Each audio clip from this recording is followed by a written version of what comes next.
श्री कृष्णा मेरे सभी प्यारे कथा श्रोताओं को। मेरा नाम है नमित अग्रवाल और स्वागत है आपका मेरे चैनल कथावाचक में। भीष्म जी का उपदेश अभी भी जारी है। आइए आज की कथा आरंभ करते हैं। युधिष्ठिर ने कहा, पितामह, राजा और राजकुमारों के पास धन की कमी नहीं होती।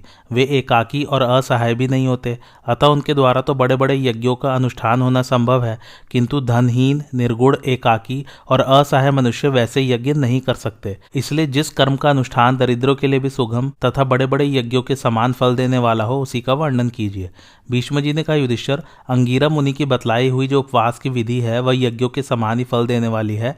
उसका पुनः वर्णन करता हूँ, सुनो। जो पुरुष अहिंसा परायण हो, नित्य अग्निहोत्र का अनुष्ठान करते हुए प्रतिदिन प्रातः काल और साय काल में ही भोजन करता है, बीच में जलपान तक नहीं करता, उसे 6 वर्षों में ही सिद्धि प्राप्त हो जाती है और वह अग्नि के समान तेजस्वी प्रजापति लोक में 1 पद्म वर्षों तक निवास करता है।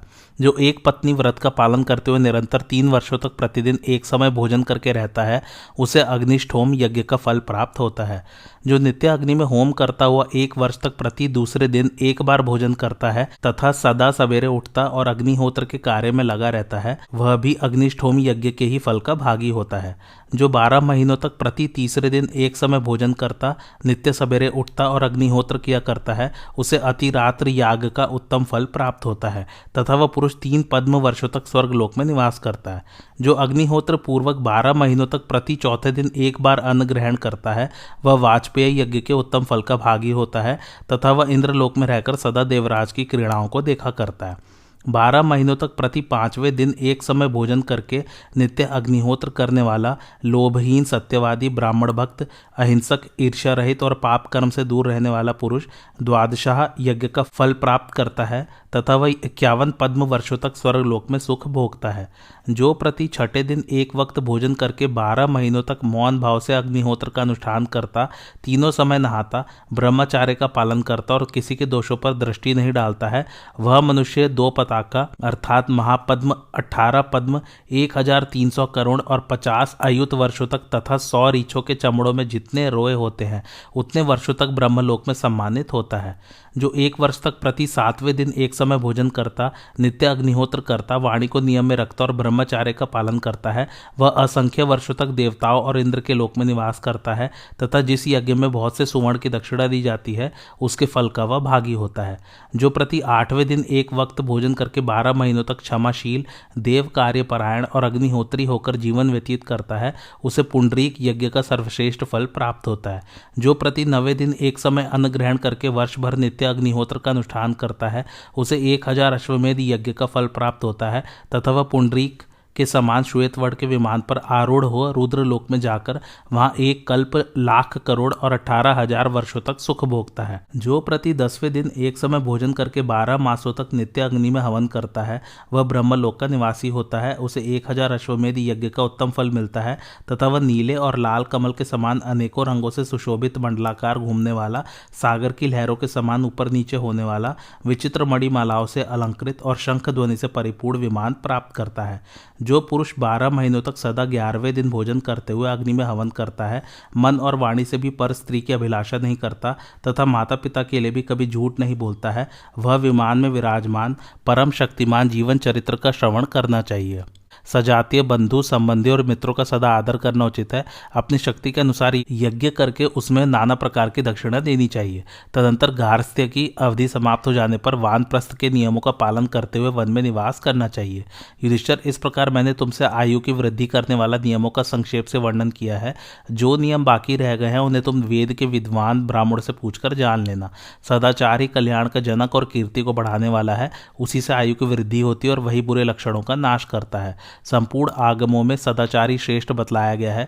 सदाचार से धर्म उत्पन्न होता है और धर्म के प्रभाव से आयु की वृद्धि होती है। पूर्व काल में ब्रह्मा जी ने सब वर्ण के लोगों पर दया करके यह उपदेश दिया था। यह यश, आयु और स्वर्ग की प्राप्ति कराने वाला तथा परम कल्याण का आधार है। युधिष्ठिर ने पूछा, पितामह, बड़े भाई का अपने छोटे भाइयों के साथ और छोटे भाइयों का बड़े भाई के साथ कैसा बर्ताव होना चाहिए, यह बताने की कृपा कीजिए।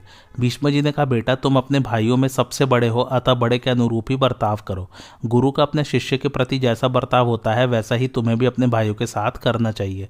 यदि गुरु अथवा बड़े भाई का विचार शुद्ध न हो तो शिष्य या छोटे भाई उसकी आज्ञा के अधीन नहीं रह सकते। बड़े के दीर्घदर्शी होने पर छोटे भाई भी दीर्घदर्शी होते हैं। बड़े भाई को चाहिए कि वह अवसर के अनुसार अंध, जड़ और विद्वान बने, अर्थात यदि छोटे भाई से कोई अपराध हो जाए तो उसे देखकर भी न देखे, जानकर भी अनजान बना रहे और उनसे ऐसी बात करे जिससे उनकी अपराध करने की प्रवृत्ति दूर हो जाए। यदि बड़ा भाई प्रत्यक्ष रूप से अपराध का दंड देता है तो उसके ऐश्वर्य को देखकर जलने वाले और फूट डालने की इच्छा रखने वाले कितने ही शत्रु उनमें मतभेद पैदा करा देते हैं। जेठा भाई ही अपनी अच्छी नीति से कुल को उन्नतिशील बनाता और वही कुनीति का आश्रय लेकर उसे विनाश के गर्त में डाल देता है। जहां बड़ा भाई का विचार खोटा हुआ वहां वह अपने समस्त कुल को चौपट कर देता है। जो बड़ा होकर छोटे भाइयों के साथ कुटिलतापूर्ण बर्ताव करता है वह न तो बड़ा कहलाने योग्य है और न ज्येष्ठांश पाने का ही अधिकारी है। उसे तो राजाओं के द्वारा दंड मिलना चाहिए। कपट करने वाला मनुष्य निसंदेह पापमय लोकों में जाता है। उसका जन्म बेत के फूल की भांति निरर्थक ही माना गया है। जिस कुल में पापी पुरुष जन्म लेता है उसके लिए वह संपूर्ण अनर्थों का कारण बन जाता है। पापी मनुष्य कुल में कलंक लगाता और उसके सुयश का नाश करता है। यदि छोटे भाई भी पाप कर्म में लगे रहते हो तो वे पैतृक धन का भाग पाने के अधिकारी नहीं है। छोटे भाइयों को उनका न्यायोचित भाग दिए बिना बड़े भाई को पैतृक संपत्ति का भाग दहेज में नहीं देना चाहिए। यदि बड़ा भाई पैतृक धन की सहायता लिए बिना ही अपने परिश्रम से धन पैदा करे तो वह उस धन का स्वतंत्र मालिक है। इच्छा न होने पर वह उसमें से भाइयों को नहीं दे सकता है। यदि भाइयों के हिस्से का बंटवारा न हुआ हो और सबने साथ ही साथ व्यापार आदि के द्वारा धन की उन्नति की हो, उस अवस्था में यदि पिता के जीते जी सब अलग होना चाहे तो पिता को उचित है कि वह सब पुत्रों को बराबर बराबर हिस्सा दे। बड़ा भाई अच्छा काम करने वाला हो या बुरा, छोटे को उसका अपमान नहीं करना चाहिए। इसी तरह स्त्री अथवा छोटे भाई यदि बुरे रास्ते पर चल रहे हो तो श्रेष्ठ पुरुष को जिस तरह से भी उनकी भलाई हो वही उपाय करना चाहिए। धर्मज्ञ पुरुषों का कहना है कि धर्म ही कल्याण का श्रेष्ठ साधन है।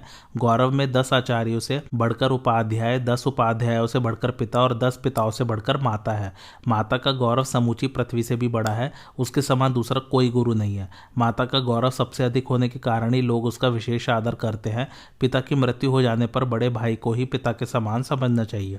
बड़े भाई को उचित है कि वह अपने छोटे भाइयों की जीविका का प्रबंध करके उनका देवदेव महादेव जी के पास गमन करता और 1000 अश्वमेध यज्ञों का फल पाता है। उसके पास ब्रह्मा जी का भेजा हुआ विमान स्वतः उपस्थित दिखाई देता है। उसी पर बैठकर वह रुद्रलोक में जाता है और वहां असंख्य वर्षों तक निवास करता हुआ प्रतिदिन देव दानव वंदित भगवान शंकर को प्रणाम करता है। वे भगवान उसे नित्य प्रति दर्शन देते रहते हैं।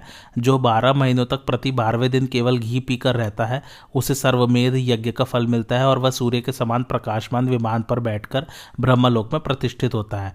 वहां उसे बड़ी बड़ी अट्टालिकाओं से युक्त महल प्राप्त होते हैं जो उसकी सेवा करने वाले हजारों नर नारियों से भरा रहता है। इस प्रकार महाभाग अंगिरा मुनि ने उपवास का महान फल बतलाया है। युधिष्ठिर, इन उपवास व्रतों का अनुष्ठान करके दरिद्र मनुष्यों ने यज्ञ का फल प्राप्त किया है। जो मनुष्य उपवास पूर्वक देवता और ब्राह्मणों की पूजा में संलग्न रहता है उसे परम पद की प्राप्ति होती है। नियमशील, सावधान, पवित्र, महामना, दंभ द्रोहविहीन, विशुद्ध बुद्धि, अचल और स्थिर स्वभाव वाले मनुष्यों के लिए मैंने ये उपवास की विधि बतलाई है। इसमें तुम्हें किसी प्रकार का संदेह नहीं करना चाहिए। युधिष्ठिर ने पूछा, पितामह, पृथ्वी पर रहने वाले मनुष्य किस बर्ताव से स्वर्ग में जाते हैं और कैसे बर्ताव से नरक में पड़ते हैं? वे अपने मृतक शरीर को काट और मिट्टी के ढेले के समान यहीं छोड़कर जब परलोक की राह लेते हैं उस समय उनके पीछे कौन जाता है? भीष्म जी ने कहा, बेटा, ये उदार बुद्धि बृहस्पति जी यहाँ पधार रहे हैं, इन्हीं से इस सनातन गूढ़ विषय को पूछो। इन दोनों में इस प्रकार बात हो ही रही थी कि बृहस्पति जी वहां आ पहुंचे। धर्मराज युधिष्ठिर ने सभासदों सहित उनकी पूजा की और उनके पास जाकर इस प्रकार प्रश्न किया, भगवान, आप संपूर्ण धर्मों के ज्ञात और सब शास्त्रों के विद्वान हैं, अतः बतलाइए, पिता, माता, पुत्र, गुरु, सज्जातीय, संबंधी और मित्र आदि में से मनुष्य का सच्चा सहायक कौन है? जब सब लोग मरे हुए शरीर को काठ और ढेले के समान त्याग कर चल देते हैं उस समय जीव के साथ परलोक में कौन जाता है? बृहस्पति जी ने कहा, राजन, प्राणी अकेला ही जन्म लेता, अकेला ही मरता, अकेला ही दुख से पार होता है तथा अकेला ही दुर्गति भोगता है। पिता, माता, भाई, पुत्र, गुरु, सजातीय, संबंधी और मित्रों में से कोई उसका सहायक नहीं होता। लोग उसके मरे हुए शरीर को काठ और मिट्टी के ढेले की तरफ फेंक कर थोड़ी देर तक रोते हैं और फिर उसकी ओर से मुंह फेर कर चल देते हैं। उस समय केवल धर्म ही जीव के पीछे पीछे जाता है, अतः धर्म ही सच्चा सहायक है। इसलिए मनुष्य को सदा धर्म का ही सेवन करना चाहिए। धर्मयुक्त प्राणी स्वर्ग में जाता है और अधर्म परायण जीव नरक में पड़ता है। अतः विद्वान पुरुष को चाहिए कि न्याय से प्राप्त हुए धन के द्वारा धर्म का अनुष्ठान करे। एकमात्र धर्म ही परलोक में मनुष्य को सहायक होता है। अविवेकी मनुष्य ही लोभ, मोह अथवा भय से दूसरों के लिए पाप करता है। युधिष्ठिर ने पूछा, भगवान, आपके मुंह से मैंने धर्मयुक्त एवं अत्यंत हितकारक बातें सुनी, किंतु मनुष्य का स्थूल शरीर तो मरकर यहीं पड़ा रह जाता है और उसका सूक्ष्म शरीर अव्यक्त नेत्रों की पहुंच से परे हो जाता है। ऐसी दशा में धर्म किस प्रकार उसका अनुसरण करता है? बृहस्पति जी ने कहा, धर्मराज, पृथ्वी, जल, अग्नि, वायु, आकाश, मन, यम, बुद्धि और आत्मा, ये सब एक ही साथ सदा मनुष्य के धर्म पर दृष्टि रखते हैं। दिन और रात भी संपूर्ण प्राणियों के कर्मों के साक्षी हैं। इन सब के साथ धर्म जीव का अनुसरण करता है। तत्पश्चात धर्माधर्म से युक्त प्राणी परलोक में अपने कर्मों का भोग समाप्त करके दूसरा शरीर धारण करता है। उस समय उस शरीर में स्थित पंचभूतों के अधिष्ठाता देवता पुनः उसके शुभाशुभ कर्मों को देखने लगते हैं। युधिष्ठिर ने पूछा, महामते, देवता, ऋषि और ब्राह्मण वैदिक प्रमाण के अनुसार सदा अहिंसा धर्म की प्रशंसा किया करते हैं। अतः मैं पूछता हूँ कि मन, वाणी और क्रिया से भी हिंसा का ही आचरण करने वाला मनुष्य किस प्रकार उसके दुख से छुटकारा पा सकता है। भीष्म जी ने कहा, युधिष्ठिर, ब्रह्मवादी पुरुषों ने मन से, वाणी से तथा कर्म से हिंसा न करना और मांस न खाना, इन 4 उपायों से अहिंसा धर्म का पालन बतलाया है। इनमें से एक अंश की भी कमी हुई तो अहिंसा धर्म का पालन नहीं होता। जैसे 4 पैरों वाले पशु 3 पैरों से नहीं खड़े रह सकते, उसी प्रकार अहिंसा भी केवल 3 ही कारणों से नहीं टिक सकती। जैसे हाथी के पैर के चिन्ह में सभी प्राणियों के पद चिन्ह समा जाते हैं, उसी प्रकार अहिंसा धर्म में सभी धर्मों का समावेश हो जाता है। इस तरह अहिंसा का धर्मतः स्वरूप बतलाया गया है। जीव मन, वाणी और क्रिया के द्वारा हिंसा के दोष से लिप्त होता है, किंतु जो क्रमशः पहले मन से, फिर वाणी से और फिर क्रिया द्वारा हिंसा का त्याग करके कभी मांस नहीं खाता, वह तीनों प्रकार के हिंसा के दोष से मुक्त हो जाता है। ब्रह्मवादी महात्माओं ने हिंसा दोष के 3 कारण बतलाए हैं: मांस खाने की इच्छा, मांस खाने का उपदेश और प्रत्यक्ष रूप में मांस का स्वाद लेना। ये तीनों ही हिंसा के आधार हैं, अर्थात मन, वाणी और स्वाद। अब मैं मांस भक्षण के दोष बता रहा हूँ। जो अविवेकी मनुष्य मोहवश मांस भक्षण करता है वह अत्यंत नीच माना गया है। जैसे पिता और माता के संयोग से पुत्र की उत्पत्ति होती है, उसी प्रकार हिंसा करने से पापी पुरुष को अनेकों पाप योनियों में जन्म लेना पड़ता है। जैसे जीव से जब रस का ज्ञान होता है तो उसके प्रति वह आकृष्ट होने लगती है, उसी प्रकार मांस का आस्वादन करने से उसके प्रति आसक्ति बढ़ती है। शास्त्रों में भी कहा है कि विषयों के आस्वादन से उनके प्रति राग उत्पन्न होता है, जो चित्त को अपने वश में कर लेता है। जिनका चित्त मांस का रस लेने के लिए लोलुप होता है, वे मांस की ऐसी प्रशंसा करते हैं जिसकी मन, वाणी और चित्त के द्वारा कल्पना भी नहीं हो सकती। मांस की प्रशंसा करने से भी उसके खाने का पाप लगता है और उसका फल भी भोगना पड़ता है। कितने ही साधु पुरुष दूसरों की रक्षा के लिए अपने प्राण देकर अपने मांस से दूसरों के मांस की रक्षा करके स्वर्गलोक में गए हैं। युधिष्ठिर, इस प्रकार 4 उपायों से जिसका पालन होता है उस अहिंसा धर्म का प्रतिपादन किया गया। यह संपूर्ण धर्मों में ओतप्रोत है। युधिष्ठिर ने पूछा, पितामह, आपने अनेकों बार बतलाया कि अहिंसा सबसे बड़ा धर्म है, अतः मैं ये जानना चाहता हूँ कि मांस खाने से क्या हानि होती है और न खाने से क्या लाभ पहुँचता है। जो स्वयं पशु का वध करके उसका मांस खाता है या दूसरे के मारे हुए पशु का मांस भक्षण करता है, अथवा जो दूसरों के खाने के लिए पशु का वध करता है या खरीद कर मांस खाता है, उसको क्या फल मिलता है। भीष्म जी ने कहा, राजन, मांस न खाने से जो लाभ होता है उसका यथार्थ वर्णन सुनो। जो सुंदर रूप, सुडौल शरीर, पूर्ण आयु, उत्तम बुद्धि, सत्व, बल और स्मरण शक्ति प्राप्त करना चाहते थे, उन महात्माओं ने हिंसा का सर्वथा परित्याग कर दिया था। इस विषय को लेकर ऋषियों में अनेकों बार वाद विवाद हो चुका है। अंत में उन्होंने जो सिद्धांत निश्चित किया है उसे बता रहा हूँ, सुनो। जो पुरुष व्रत का पालन करता हुआ प्रति मास अश्वमेध यज्ञ का अनुष्ठान करता है तथा जो केवल मधु और मांस का परित्याग करता है, उन दोनों को एक सा ही फल मिलता है। सप्तर्षि, बालखिल्य और मरीचि आदि मनीषी महर्षि मांस न खाने की ही प्रशंसा करते हैं। स्वयंभुव मनु का वचन है कि जो मनुष्य न मांस खाता, न पशु की हिंसा करता और न दूसरे से ही हिंसा कराता है, वह संपूर्ण प्राणियों का मित्र है। जो पुरुष मांस का त्याग कर देता है उसका कोई भी प्राणी तिरस्कार नहीं करता, वह सबका विश्वास पात्र हो जाता है तथा साधु पुरुष सदा ही उसका आदर करते हैं। धर्मात्मा नारद जी कहते हैं, जो दूसरे के मांस से अपना मांस बढ़ाना चाहता है उसे अवश्य ही दुख उठाना पड़ता है।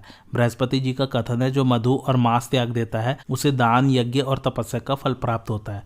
मेरा तो ऐसा विचार है कि मनुष्य यदि 100 वर्षों तक प्रति मास अश्वमेध यज्ञ का अनुष्ठान करता है और दूसरा मांस न खाने का नियम पालन करता है तो उन दोनों का कार्य समान ही है। मधु और मांस का त्याग कर देने से मनुष्य सदा यज्ञ करने वाला, सदा दान देने वाला और सदा तप करने वाला समझा जाता है। जो पहले से मांस खाता रहा हो और पीछे उसका सर्वथा परित्याग कर दे तो उसको जितना पुण्य होता है उतना संपूर्ण वेदों के अध्ययन और समस्त यज्ञों के अनुष्ठान से भी नहीं हो सकता। जो विद्वान सब जीवों को अभय दान कर देता है वह इस संसार में निसंदेह प्राणदाता माना जाता है। इस प्रकार विद्वान पुरुष अहिंसा रूप परम धर्म की प्रशंसा करते हैं। जैसे मनुष्य को अपने प्राण प्रिय होते हैं उसी प्रकार समस्त प्राणियों को अपने अपने प्राण प्रिय जान पड़ते हैं। अतः जो बुद्धिमान और पुण्य आत्मा है उन्हें चाहिए कि संपूर्ण प्राणियों को अपने ही समान समझे। जब अपने कल्याण की इच्छा रखने वाले विद्वानों को भी मृत्यु का भय बना रहता है तो जीवित रहने की इच्छा वाले निरोग और निरपराध प्राणियों को, जिन्हें मांस पर जीविका चलाने वाले पापी पुरुष बलपूर्वक मार डालते हैं, क्यों न भय होता होगा। इसलिए तुम मांस त्याग देने को ही धर्म, स्वर्ग और सुख का सर्वोत्तम आधार समझो। अहिंसा परम धर्म है, अहिंसा परम तप है और अहिंसा परम सत्य है। अहिंसा से ही धर्म की उत्पत्ति होती है। मांस घास, लकड़ी या पत्थर से नहीं पैदा होता, वह जीव की हत्या करने पर ही मिलता है, अतः उसके खाने में बहुत बड़ा दोष है। जो लोग स्वाहा और स्वधा अर्थात देव यज्ञ और पितृयज्ञ का अनुष्ठान करके यज्ञ शिष्ट अमृत का भोजन करने वाले तथा सत्य और सरलता के प्रेमी हैं, वे देवता है। किंतु जो कुटिलता और असत्य भाषण में प्रवृत्त होकर सदा मांस भक्षण किया करते हैं, उन्हें राक्षस समझना चाहिए। जो मनुष्य मांस नहीं खाता, वह संकटपूर्ण स्थान, भयंकर दुर्ग और गहन वनों में रात दिन और संध्या के समय चौराहों और सभाओं में तथा हथियार उठाए हुए मनुष्य, सर्पों और हिंसक पशुओं के बीच में पड़ जाने पर भी किसी से भय को नहीं प्राप्त होता। इतना ही नहीं, वह समस्त प्राणियों को शरण देने वाला और सबका विश्वास पात्र होता है। संसार में न तो वह दूसरे को उद्वेग में डालता है और न स्वयं ही उद्विग्न होता है। जगत में यदि मांस खाने वालों का अभाव हो जाए तो पशुओं की हिंसा करने वाला भी कोई न रहे। हिंसक मनुष्य मांसखोरों के लिए ही प्राणियों का वध करता है। यदि मांस को अभक्ष्य समझकर सब लोग उसे खाना छोड़ दे तो पशुओं की हत्या स्वतः ही बंद हो जाएगी। हिंसा करने वालों की आयु क्षीण होती है, इसलिए अपना कल्याण चाहने वाले मनुष्य को मांस का परित्याग कर देना चाहिए। जैसे यहाँ हिंसक पशुओं का लोग शिकार खेलते हैं, उसी प्रकार जीवों की हिंसा करने वाले भयंकर मनुष्य को दूसरे जन्म में भी सभी प्राणी क्लेश पहुंचाते हैं। उस समय उन्हें कोई संकट से बचाने वाला नहीं मिलता।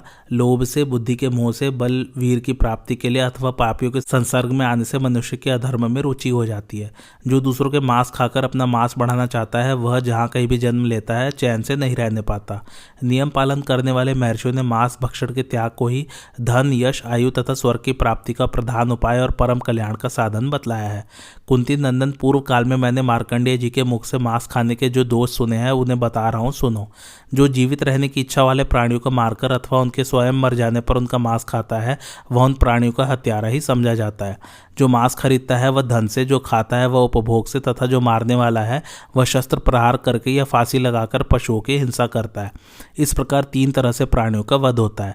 जो मांस को स्वयं तो नहीं खाता पर खाने वाले का अनुमोदन करता है, वह भी भाव दोष के कारण मांस भक्षण के पाप का भागी होता है। इसी प्रकार जो मारने वाले को प्रोत्साहन देता है, उसे भी हिंसा का पाप लगता है। जो मनुष्य मांस न खाकर सब जीवों पर दया करता है, उसका कोई भी प्राणी तिरस्कार नहीं करता, वह दीर्घ जीवी और सदा निरोग होता है। हमने सुना है कि सुवर्ण दान, गोदान और भूमि दान करने से जो धर्म प्राप्त होता है, मांस का भक्षण न करने से उससे भी विशिष्ट धर्म की प्राप्ति होती है। जो मांसखोरों के लिए पशुओं की हत्या करता है, वह पुरुषों में अधम है। हिंसा का अधिक दोष घातक को ही लगता है, मांस खाने वाले को नहीं। जो अज्ञानी मनुष्य वैदिक यज्ञ यागादि के नाम पर मांस के लोभ से प्राणियों की हिंसा करता है, वह नरकगामी होता है। जो पहले मांस खाने के बाद फिर उससे निवृत्त हो जाता है, उसको भी महान धर्म की प्राप्ति होती है, क्योंकि वह पाप से पीछे हटता है। जो मनुष्य हत्या के लिए पशु लाता है, जो उसे मारने की अनुमति देता है, जो उसका वध करता है तथा जो खरीदता, बेचता, पकाता और खाता है, वे सबके सब खाने वाले ही समझे जाते हैं। जो मनुष्य परम शांति में जीवन व्यतीत करना चाहता हो, उसे दूसरे प्राणियों के मांस का सर्वथा त्याग कर देना चाहिए। मांस न खाने से सब प्रकार का सुख मिलता है। जो 100 वर्षों तक कठोर तपस्या करता है तथा जो केवल मांस का परित्याग कर देता है, वे दोनों मेरी दृष्टि में एक समान है। इस प्रकार अहिंसा ही सबसे उत्तम धर्म है। जो महात्मा इसका पालन करते हैं, वे स्वर्ग के निवासी होते हैं। जो सदा धर्म का आचरण करते हुए बाल्यकाल से ही मधु, मांस और मदिरा का त्याग कर देते हैं, वे मुनि कहलाते हैं। जो पुरुष मांस भक्षण के त्याग रूप इस अहिंसा धर्म का स्वयं आचरण करता और दूसरों को उपदेश देता है, वह पहले का महान दुराचारी होने पर भी कदापि नरक में नहीं पड़ता। जो मांस भक्षण के त्याग रूप इस परम पवित्र एवं ऋषियों द्वारा प्रशंसित विधि का सदा पाठ या श्रवण करता है, वह सब पापों से मुक्त हो जाता है तथा उसकी समस्त कामनाएं पूर्ण हो जाती हैं। इतना ही नहीं, इसके पाठ और श्रवण करने पर आपत्ति में पड़ा हुआ पुरुष आपत्ति से, कैद में पड़ा हुआ कैद से, रोगी रोग से और दुखी दुख से छुटकारा पा जाता है। इसके प्रभाव से मनुष्य तिर्यगी योनि में नहीं पड़ता तथा उसे सुंदर रूप, संपत्ति और महान यश की प्राप्ति होती है। इस प्रकार मैंने ऋषियों की बताई हुई यह मांस त्याग की विधि बतलाई है। युधिष्ठिर ने कहा, पितामह, बड़े खेद की बात है कि संसार के ये निर्दयी मनुष्य महान राक्षसों की तरह अच्छे अच्छे खाद्य पदार्थों का परित्याग करके मांस का स्वाद लेना चाहते हैं। ये मालपुए, तरह तरह के साग और रसीली मिठाइयों को भी उतनी रुचि से नहीं खाना चाहते जितनी रुचि मांस के लिए रखते हैं। अतः मैं मांस न खाने से होने वाले लाभ और उसे खाने से होने वाली हानियों को पुनः सुनना चाहता हूँ। भीष्म जी ने कहा, बेटा, मांस न खाने में बहुत से लाभ है, मैं उन्हें बता रहा हूँ, सुनो। जो दूसरे का मांस खाकर अपना मांस बढ़ाना चाहता है, उससे बढ़कर नीच और निर्दयी मनुष्य कोई नहीं है। जगत में अपने प्राणों से अधिक प्रिय दूसरी कोई वस्तु नहीं है। इसलिए मनुष्य जिस तरह अपने ऊपर दया चाहता है, उसी तरह से दूसरों पर भी दया करनी चाहिए। मांस भक्षण करने से महान पाप होता है और उसे न खाने से बहुत बड़ा पुण्य होता है। समस्त जीवों पर दया करने के समान इहलोक और परलोक में कोई कार्य नहीं है। दयालु मनुष्य को कभी भय का सामना नहीं करना पड़ता। दयालु और तपस्वी के लिए यह लोक और परलोक दोनों ही सुखद होते हैं। जो मनुष्य दया परायण होकर संपूर्ण प्राणियों को अभयदान करता है उसे सब प्राणी अभयदान देते हैं। वह घायल हो, लड़खड़ाता हो, गिर पड़ा हो, पानी के बहाव में खींचकर बहा जाता हो, आहत हो रहा हो अथवा किसी भी सम विषम अवस्था में पड़ा हो, सब प्राणी उसकी रक्षा करते हैं। हिंसक पशु, पिशाच और राक्षस भी उसके प्राण नहीं लेते। जो मनुष्य दूसरे जीवों को भय से बचाता है वह स्वयं भी भय का अवसर आने पर उससे छुटकारा पा जाता है। प्राण दान के समय दूसरा कोई दान न हुआ है न होगा। मृत्यु किसी भी प्राणी को अभीष्ट नहीं है, क्योंकि मृत्यु काल में सभी जीव कांप उठते हैं। इस संसार समुद्र में समस्त प्राणी सदा गर्भवास, जन्म और बुढ़ापा आदि के दुख से दुखी होकर चारों ओर भटकते रहते हैं। इसके सिवा मृत्यु का भय भी उन्हें बेचैन किए रहता है। गर्भ में आए हुए प्राणी मल मूत्र के बीच में रहकर क्षार, अम्ल और कटु आदि रसों से, जिनका स्पर्श अत्यंत कठोर और दुखदायी होता है, कष्ट पाते रहते हैं। मांस लोलुप जीव जन्म लेने पर भी परवश होते हैं। वे बार बार शस्त्रों से काटे और पकाए जाते हैं। उनकी दुर्गति प्रत्यक्ष देखी जाती है। वे अपने पापों के कारण कुंभीपाक नरक में डाले जाते हैं और भिन्न भिन्न योनियों में जन्म लेकर गला घोट घोट कर मारे जाते हैं। इस प्रकार उन्हें बारंबार संसार चक्र में भटकना पड़ता है। इस भूमंडल पर अपने आत्मा से बढ़कर कोई प्रिय वस्तु नहीं है, इसलिए सब प्राणियों पर दया करें और सबको आत्मभाव से देखें। जो मनुष्य जीवन भर किसी भी जीव का मांस नहीं खाता उसे निसंदेह स्वर्गलोक में श्रेष्ठ स्थान मिलता है। जो जीवित रहने की इच्छा वाले प्राणियों के मांस खाते हैं वे भी दूसरे जन्म में उन प्राणियों द्वारा भक्षण किए जाते हैं। इस विषय में मुझे तनिक भी संदेह नहीं है। युधिष्ठिर, जिसका वध किया जाता है वह प्राणी कहता है, माम स भक्षयते यस्माद भक्षयिष्ये तम्प्यहम, अर्थात आज मुझे वह खाता है तो कभी मैं भी उसे खाऊंगा। यही मांस का मांसत्व है। इसे ही मांस शब्द का तात्पर्य समझो। इस जन्म में जिस जीव की हिंसा होती है वह दूसरे जन्म में पहले घातक को मारता है, फिर मांस खाने वाला उसके हाथ से मारा जाता है। जो दूसरों की निंदा करता है वह स्वयं भी दूसरों के क्रोध और द्वेष का पात्र होता है। अहिंसा परम धर्म, अहिंसा परम संयम, अहिंसा परम दान, अहिंसा परम तप, अहिंसा परम यज्ञ, अहिंसा परम फल, अहिंसा परम मित्र और अहिंसा परम सुख है। संपूर्ण यज्ञों में दान किया जाए, सब तीर्थों में डुबकी लगाई जाए और सब प्रकार के दान का फल प्राप्त हो तो भी अहिंसा के साथ इनकी तुलना नहीं हो सकती। जो हिंसा नहीं करता उसकी तपस्या अक्षय होती है, उसे सदा यज्ञ करने का फल मिलता है। हिंसा न करने वाला मनुष्य संपूर्ण प्राणियों के माता पिता के समान है। युधिष्ठिर, यह अहिंसा का फल बतलाया गया, अभी इससे भी अधिक उसका फल होता है। अहिंसा से होने वाले लाभ का 100 वर्षों में भी वर्णन नहीं हो सकता। युधिष्ठिर ने पूछा, पितामह, जो योद्धा महान संग्राम में जाकर इच्छा या अनिच्छा से प्राण त्याग कर देते हैं उनकी क्या गति होती है?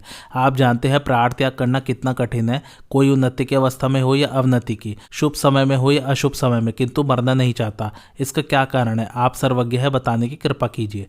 भीष्म जी ने कहा, युधिष्ठिर, इस संसार के प्राणी उन्नति में हो या अवनति में, शुभ में हो अथवा अशुभ में, जिस किसी भी अवस्था में हो उसी में सुख मानते हैं, मरना नहीं चाहते। इसका कारण बतला रहा हूं, सुनो। इस विषय में भगवान व्यास और एक कीड़े का संवाद रूप प्राचीन इतिहास प्रसिद्ध है, वही तुम्हें सुना रहा हूं। पहले की बात है, ब्रह्म स्वरूप श्री कृष्ण द्वैपायन व्यास जी कहीं जा रहे थे। उन्होंने एक कीड़े को गाड़ी चलने के रास्ते से बड़ी तेजी के साथ भागता देखा। व्यास जी संपूर्ण प्राणियों की गति के ज्ञाता और भाषा को समझने वाले हैं। उन्होंने उस कीड़े से इस प्रकार पूछा, कीट, आज तुम बहुत डरे हुए और उतावले दिखाई देते हो, कहो कहाँ दौड़े जा रहे हो, कहाँ से तुम्हें भय प्राप्त हुआ है? कीड़े ने कहा, भगवान, कोई बहुत बड़ी बैलगाड़ी आ रही है, इसी की घरघराहट सुनकर मुझे भय हो गया है। इसकी आवाज़ बड़ी डरावनी है। यह जब कानों में पड़ती है तो ऐसा संदेह होता है कि कहीं गाड़ी आकर मुझे कुचल न डाले, इसलिए तेजी से भाग रहा हूँ। यह देखिए, बैलों पर चाबुक की बार पड़ रही है। वे भारी बोझ लिए हाफते हुए इधर आ रहे हैं। मुझे उनकी आवाज़ बहुत निकट सुनाई पड़ती है। गाड़ी पर बैठे हुए मनुष्य के भी नाना प्रकार के शब्द कानों में पड़ रहे हैं। हमारे जैसे कीड़ों के लिए इस आवाज़ को धैर्यपूर्वक सुन सकना कठिन है। अतः इस दारुण भय से अपनी रक्षा करने के लिए मैं यहाँ से भाग रहा हूँ। मौत प्रत्येक प्राणी के लिए दुखदायिनी होती है। अपना जीवन सबको दुर्लभ जान पड़ता है। कहीं ऐसा न हो कि मैं सुख से दुख में पड़ जाऊं, इसी भय से पलायन कर रहा हूँ। व्यास जी ने कहा, कीट, तुम्हें कहाँ सुख है? तुम तो तिर्यक योनि में पड़े हुए हो। मेरी समझ में मर जाना ही तुम्हारे लिए सुख की बात है। तुम शब्द, स्पर्श, रस, गंध तथा छोटे बड़े भोगों का अनुभव नहीं कर सकते, अतः तुम्हारा तो मरना ही अच्छा है। कीड़े ने कहा, भगवान, जीव सभी योनियों में सुख का अनुभव करते हैं। मुझे भी इस योनि में सुख मिलता है और यही सोचकर मैं जीवित रहना चाहता हूँ। यहाँ भी इस शरीर के अनुसार सब प्रकार के विषय उपलब्ध होते हैं।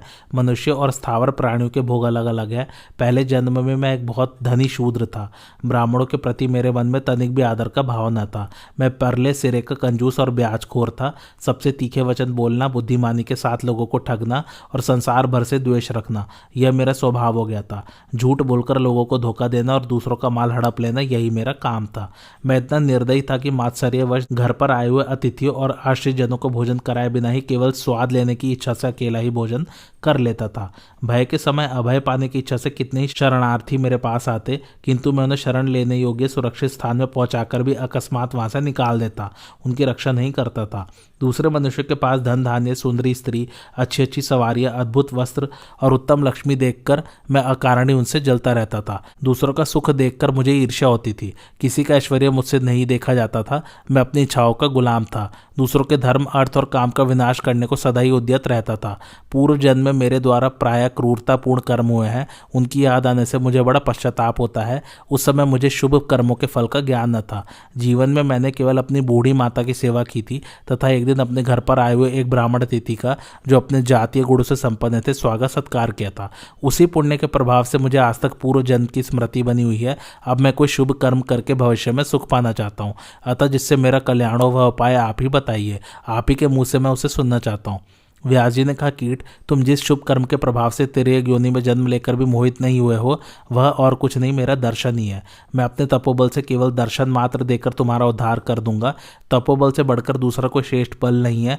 मैं जानता हूँ अपने पूर्वकृत पापों के कारण तुम्हें कीड़े की योनि में आना पड़ा है। यदि इस समय तुम्हारी धर्म के प्रति श्रद्धा है तो तुम्हें धर्म अवश्य प्राप्त होगा। देवता और तिर्यक योनि में पड़े हुए प्राणी इस कर्म भूमि में किए हुए कर्मों का ही फल भोगते हैं। अज्ञानी मनुष्य का धर्म भी कामना को लेकर ही होता है तथा वे कामना की सिद्धि के लिए ही गुणों को अपनाते हैं। अस्तु एक जगह एक श्रेष्ठ ब्राह्मण रहते हैं।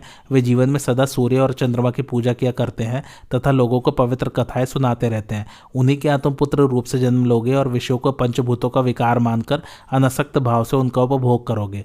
उस समय मैं तुम्हारे पास आकर ब्रह्मा विद्या का उपदेश करूंगा, अथवा तुम जिस लोक में जाना चाहोगे वही तुम्हें ले जाऊंगा। भीष्म जी कहते हैं, युधिष्ठिर, व्यास जी के इस प्रकार कहने पर उस कीड़े ने बहुत अच्छा कहकर उनकी आज्ञा स्वीकार कर ली और बीच रास्ते में आकर वह ठहर गया। इतने में वह विशाल छकड़ा वहां आ पहुंचा और उसके पहिए से दबकर उस कीड़े ने प्राण त्याग दिया।